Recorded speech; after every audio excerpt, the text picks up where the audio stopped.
les ESMS privés non lucratifs principalement. Bien sûr, on accompagne aussi des PME. On vient de passer la certification hébergeur données de santé. Donc, on est bien placé pour héberger tout leur système d'information. C'est ce qu'on fait aujourd'hui pour 500 établissements qui sont entre Montluçon et Montpellier. Et en fait, ça fait 15 ans qu'on prêche dans le désert.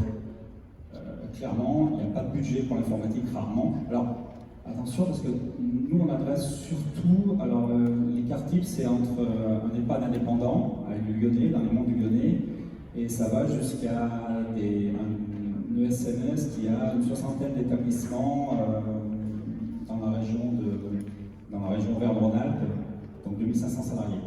Ça veut dire que c'est une granularité qui les empêche d'avoir une équipe structurée à l'informatique. Structurée, ça veut dire au-delà de l'informaticien qui déballe les postes et qui les installe.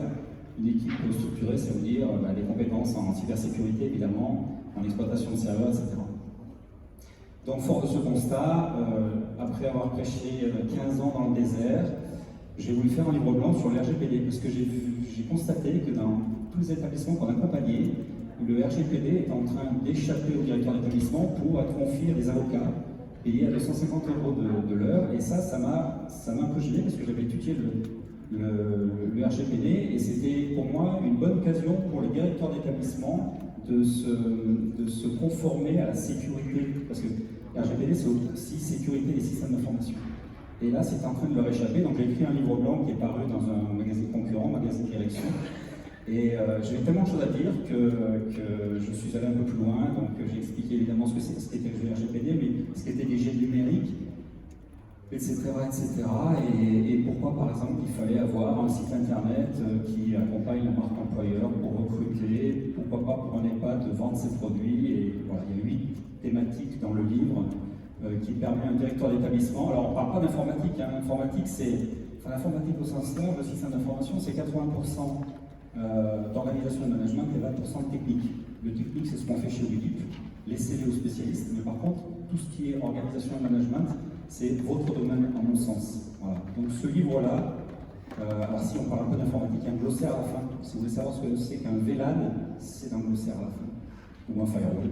Mais pour le reste, c'est assez didactique. En plus, c'est illustré par une illustratrice grenobloise qui s'appelle Audrey Collomb.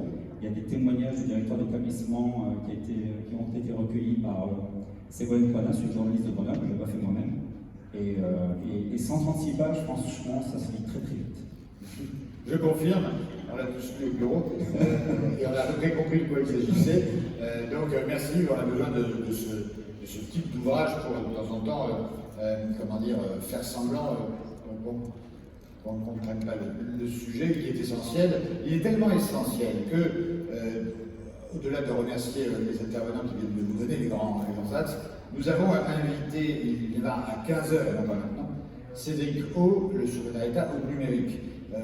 Voilà, j'insiste là-dessus parce qu'il sera à 15h, Brigitte Bourguignon à 16h. Vous pourrez donc quitter cette salle à 16h30, elle sera fermée de toute façon avant. Donc, voilà.